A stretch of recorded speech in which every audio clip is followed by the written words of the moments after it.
சுவாமி விவேகானந்தரின் பொன்மொழிகள். நான் உங்கள் அனைவரையும் நேசிக்கிறேன். ஏனென்றால் நீங்கள் தெய்வங்களின் குழந்தைகள், மேன்மைமிக்க முன்னோர்களின் குழந்தைகள்.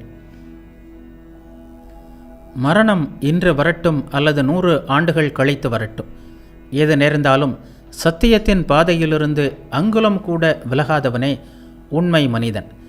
இத்தகைய உறுதி உன்னிடம் இருக்கிறதா? மலைகளையொத்த எதிர்ப்புகளை வெல்வதற்கான மன உறுதி உங்களிடம் இருக்கிறதா? கையில் வாளுடன் இந்த உலகம் முழுவதுமே எதிர்த்து நின்றாலும் நீங்கள் சரி என்று நினைப்பதை செய்து முடிக்கின்ற தைரியம் உங்களிடம் இருக்கிறதா?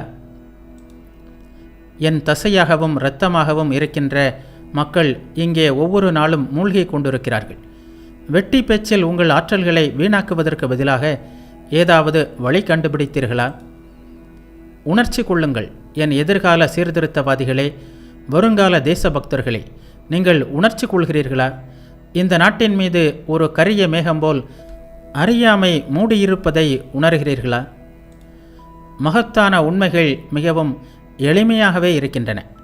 நீங்கள் உயிர் வாழ்வது என்பது எவ்வளவு எளிமையான உண்மை!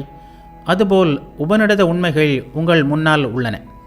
அவற்றை பின்பற்றி வாழ்க்கையை அமைத்து கொள்ளுங்கள்.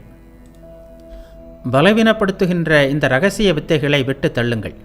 வலிமை உடையவர்களாகுங்கள். ஒளி வீசுகின்ற, வலிமை தருகின்ற மேலான தத்துவமாகிய உங்கள் உபநிடதங்களுக்கு திரும்பி செல்லுங்கள். உண்மையே வலிமை தரும். உண்மையே தூய்மை.